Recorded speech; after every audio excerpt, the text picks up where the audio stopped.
हाँ भाई, हो गई तसल्ली हैं। और बनाओ रैंक टर्नर्स। मतलब सीरीज तो पहले ही गई थी, एक बची कुची थोड़ी बहुत छटांग बराबर हैं। वो माशा नहीं होता, उस बराबर इज्जत बचाने का मौका था टीम इंडिया के पास। वो भी खो दिया वानखड़े के अंदर। वो इजाज पटेल जिसे मुद्दत हो गई मुंबई में पैदा होने के बाद, बोरिया बिस्तर गोल करके न्यूजीलैंड निकल गए थे। वो वानकड़े में खड़े ही नहीं होने दे रहा था। ऐसे लग रहा था कि वानकड़े की पिच उसने अपने हाथों से बनाई हुई है। 2 मैचेस उसने टोटल वानकड़े में खेले हैं, 25 विकेटें हैं उसकी। वो कामयाब तरीन ओवरसीज बॉलर बन गया है इंडिया के किसी भी ग्राउंड के ऊपर। 2 मैचेस में 25 विकेटें, इतनी तो मेरा ख्याल है इंडिया के अपने बॉलर्स ने नहीं 2 मैचेस में ली होंगी जितनी वो ले गया। सर 147 नहीं चेज हुआ टीम इंडिया से। वाइट वॉश हुई है टीम इंडिया की टीम इतनी क्रूशल सीरीज में। और वाइट वॉश पहली मरतबा हुए हैं ये 3 मैचेस की सीरीज में। लास्ट टाइम टीम इंडिया की वाइट वॉश जो आई थी ना, वो 1999 2000 में आई थी, जब साउथ अफ्रीका की टीम ने 2 टेस्ट मैचेस की सीरीज में टीम इंडिया को मारा था 2-0 से। ये for the very first time है कि 3 मैचेस की टेस्ट सीरीज में इंडिया होम सॉइल के ऊपर हारी है। 4-5 तो भूल ही जाओ। और न्यूजीलैंड की टीम, यार ये अभी चपेड़े खाकर आए थे ताज़ा ताज़ा उनसे, श्रीलंका वालों से। उन्होंने उन तमाम चपेड़ों का बदला इंडियन टीम को अपने गोडों में देकर लिया है। मतलब बंदा पूछे यार ये कौन सी क्रिकेट खेली है टीम इंडिया ने। इनकी बैटिंग देखो तो भैया फिर अब लग ऐसे रहा है कि वो बातें को ठीक साबित हो रही हैं कि रोहित मशरिक की तरफ देख और सोच रहा होता है, गंभीर मगरिब की तरफ देख और सोच रहा होता है। ये खबरें आ रही हैं कि कप्तान और हेड कोच सेम पेज पर नहीं होते। तो अगर कप्तान और हेड कोच सेम पेज पर नहीं है तो WTC फाइनल तो आप भूल जाएं। WTC फाइनल तो खैर अब ओपन हो गया है। टीम इंडिया जिसके अभी ये महीना पहले, ज़्यादा नहीं महीने ही हुआ होगा, शायद महीने से भी कम, इनके 80-90% चांसेस थे WTC में जाने के। और अब टीम इंडिया को बांधे लग गए हैं WTC फाइनल में हम जा भी पाएंगे या नहीं। Ajaz Patel 11 wickets, 6 second inning में, 5 फर्स्ट इनिंग्स में। एक वो गरीब ऋषभ पंत है, उसी के ऊपर आसरा करके बैठे होते हैं। उसने 64 रन किए, वही मैच जितवाए। वो गरीब हर दफ़ा नहीं जितवा पाएगा भाई, दूसरों को भी कोई आलसी जो है ना वो तोड़नी पड़ेगी।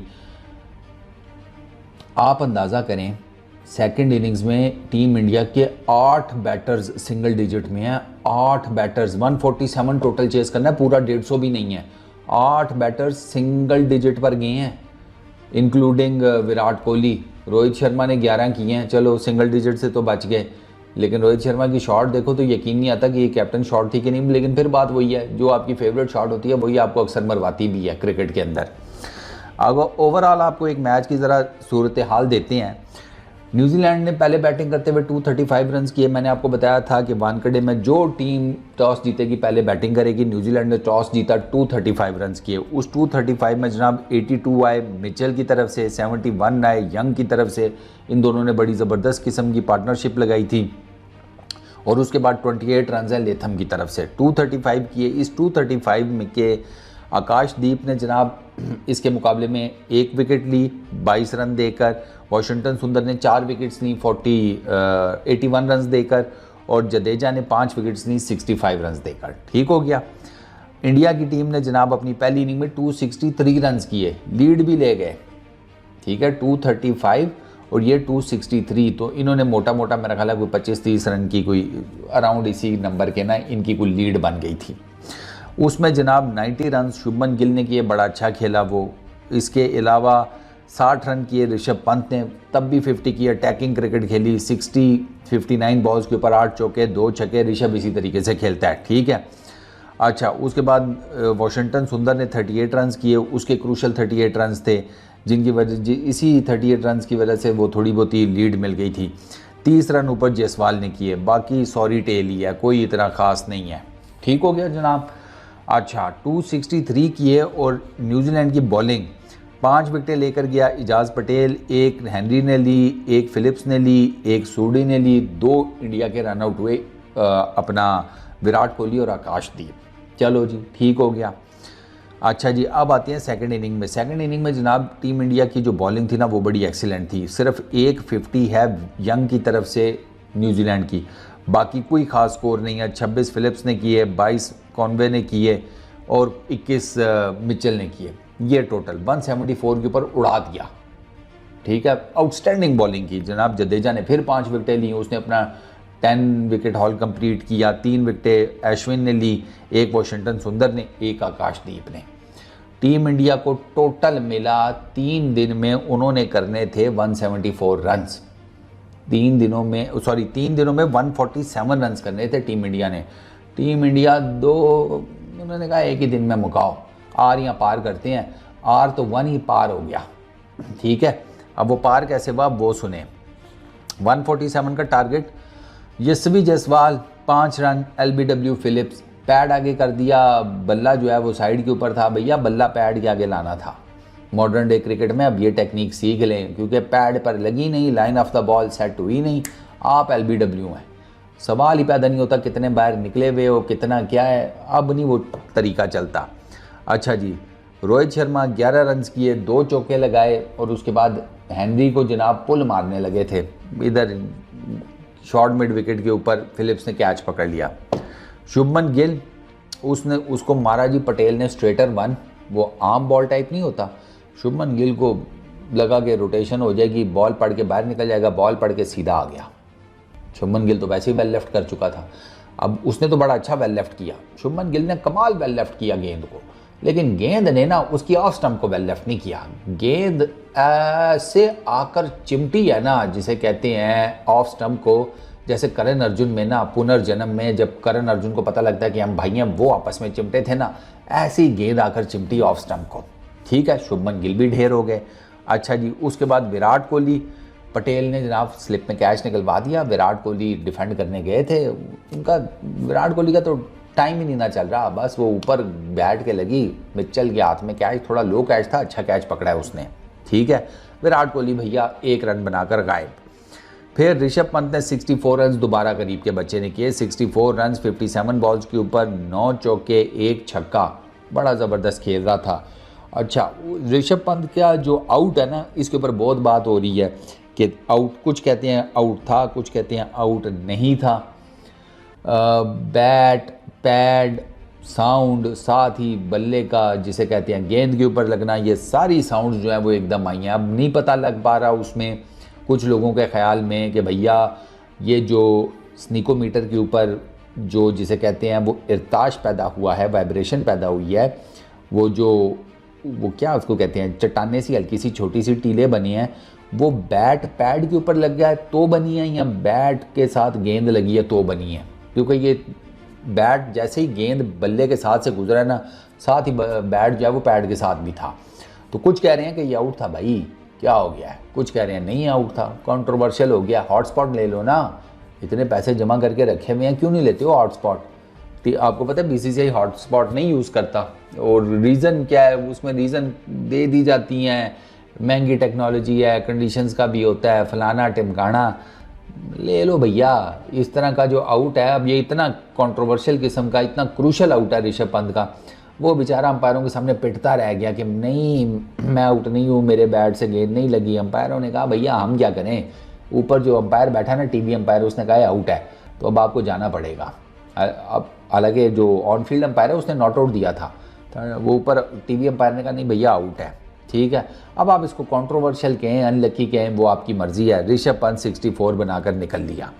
अच्छा, फिर सरफराज, वो उस गरीब की किस्मत चेक करो, वो जितना अच्छा खेल रहा था वो उसको उतनी नज़र लग गई है। वो फुल टॉस उसने स्वीप मारा, स्लॉग स्वीप, फुल टॉस को सीधा जनाब उधर लेग साइड पे डीप स्क्वायर लेग के ऊपर फील्डर के हाथों में, सीधा पटेल को फुल टॉस के ऊपर लेग साइड पे स्वीप मारा, सीधा यंग के हाथों में कैच। सरफराज ने भी 1 रन किया।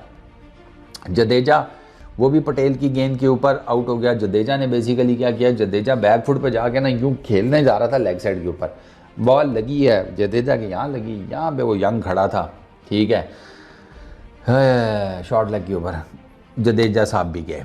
उसके बाद अश्विन ने 8 रन किए। अश्विन ठीक ठाक खेल रहे थे। अश्विन को ना अश्विन ने एक बॉल डिफेंड किया, पता नहीं पटेल का था कि किसका था, वो गेंद ना जाकर पीछे से निकल के ना जाकर विकेटों में लग गया। बेस नहीं गिरी, अश्विन बच गए, वहाँ पर वो बच गए, लेकिन वो मुझे लगता है कि उसने ना थोड़ा ना खलबली मचा दी अन्ना के माइंड में। उसे एक डिसमिसल ने ना वो सॉरी उसे एक चांस ने कि अश्विन को लगा कि नहीं है यार आज नहीं तो कल मैं तो इसी तरह आउट हो जाऊंगा, तो उन्होंने क्या किया, उन्होंने रिवर्स स्वीप मारने की कोशिश की। ज़रूरत नहीं थी, मैं अन्ना की शॉट देखने के बाद सोच रहा था, रिवर्स स्वीप मारा उसको फिलिप्स को, ब्लंडल ने कैच कर लिया, ग्लव लगा था। मैं सोच रहा था यार अश्विन कितना नेट्स में बैटिंग करते हुए इस शॉट की प्रैक्टिस करते होंगे। रिवर्स या स्विच हिट, रिवर्स स्वीप, इसके लिए ठीक ठाक बैटिंग प्रैक्टिस चाहिए भाई, ठीक ठाक किस्म की।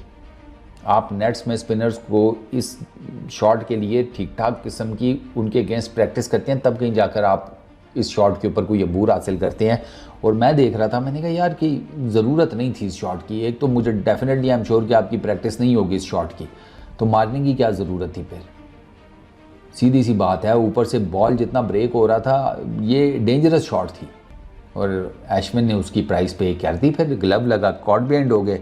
उसके बाद आकाशदीप, वो तो पहली गेंद के ऊपर ही गया, फिलिप्स ने उसको जनाब मारा जिसे कहते हैं ऑफ स्पिनर। वो बेचारा विराट कोहली का बल्ला लेकर आया था, अब उसे ये भी नहीं पता, विराट कोहली के अपने हालात देख ले, बल्ला लेकर आना था ऋषभ से ले आता, ठीक है, लेकिन नहीं, आकाशदीप को तो विराट कोहली वाला बल्ला लेकर आना था। बस वो विराट कोहली वाला बल्ला लेकर आए और उसके बाद फिर विराट कोहली वाली हिसाब हुआ, पहली गेंद के ऊपर डंडे खड़क गए आकाशदीप के, पहली गेंद के ऊपर ही वो गुजार दिया उसने बैट और पैड के बीच में से, इतना मैसिव किस्म का ऑफ स्पिनर। रैंक टर्नर बनाने का ये नुकसान होता है ना कि भैया अगले स्पिनर्स भी आपको पकड़ने की फुल कैपेसिटी रखते हैं। खैर उसके बाद जनाब लास्ट जो विकेट गिरी है वो वॉशिंगटन सुंदर की गिरी है। बेचारा आखिरी बंदा था, पता था 20-25 रन पड़े हैं, उसने कहा कि कोशिश करता हूँ शायद कोई 1-2 टुल्ले लग जाएं। कहाँ से लगने थे, ऋषभ पंत थोड़ी हो भाई आप। तो बस फिर वो क्या हुआ, उनके भी डंडे इजाज़ पटेल ने खड़का दिए और उसके साथ इजाज़ पटेल ने जनाब अपनी 6 विकेट्स ली, कंप्लीट की। 6 विकेट्स 57 रन्स देकर, 3 विकेट्स फिलिप्स ने ली 42 रन्स देकर, 1 विकेट हेनरी ने ली 10 रन्स देकर। इजाज़ पटेल की मैच में हो गई 6 और 5 11 विकेट्स, ठीक हो गया। और इस टेस्ट सीरीज़ ने ये साबित कर दिया है, जिसे कहते हैं ठप्पा लगा दिया है कि टीम इंडिया जो है वो लेफ्ट आर्म स्पिनर्स के अगेंस्ट स्ट्रगल करती है भाई। पिछले टेस्ट मैच में सेंटनर खा गया, हालांकि वो उस टेस्ट मैच में नहीं था, ठीक है, पिछला टेस्ट मैच सेंटनर खा गया टीम इंडिया को 13 विकेटें लेकर। इजाज़ पटेल इस टेस्ट सीरीज़ में जनाब और इस टेस्ट मैच में तीसरे वानखेड़े में टीम इंडिया की बैटिंग लाइनअप को खा गया 11 विकेटें लेकर। मैन ऑफ द मैच भी है बाय द वे, और प्लेयर ऑफ द सीरीज़ का अवार्ड मिला है यंग को, ठीक हो गया।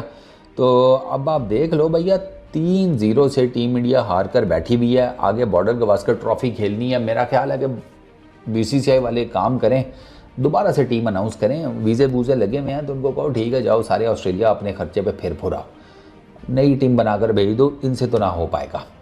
अब मुझे समझ आती है कि वो ऑस्ट्रेलिया वालों को क्यों भनक पड़ी हुई है 3 महीने पहले से ही कि इस दफ़ा हमारा चांस है बॉर्डर गवास्कर ट्रॉफी में। ये हालात देखकर तो भैया साफ नज़र आ रहा है कि ऑस्ट्रेलिया का चांस है, क्योंकि वहाँ पर तो और हालात होंगे, वहाँ पर विकेट्स डिफरेंट होंगी, वहाँ पर ज़रा बाउंसी ट्रैक्स हैं, ये है सारा कुछ है। और उनकी बॉलिंग लाइनअप जो पेस बॉलिंग लाइनअप है वो भी अच्छी है, एक पिंक टेस्ट भी है। तो there are so many difficult task ahead for team India in Border Gavaskar trophy. ये ना जाने वाली गल हुई, ये पैन ये तो तुसी जड़ा ना रद्दा फरवा लेता है अपने आप को। और उस ये 3 मैचेस की सीरीज़ हारने के बाद मैंने आपको बताया WTC का फाइनल, वो भी टीम इंडिया के लिए ना जिसे कहते हैं उसके भी हिसाब रोले ही हैं।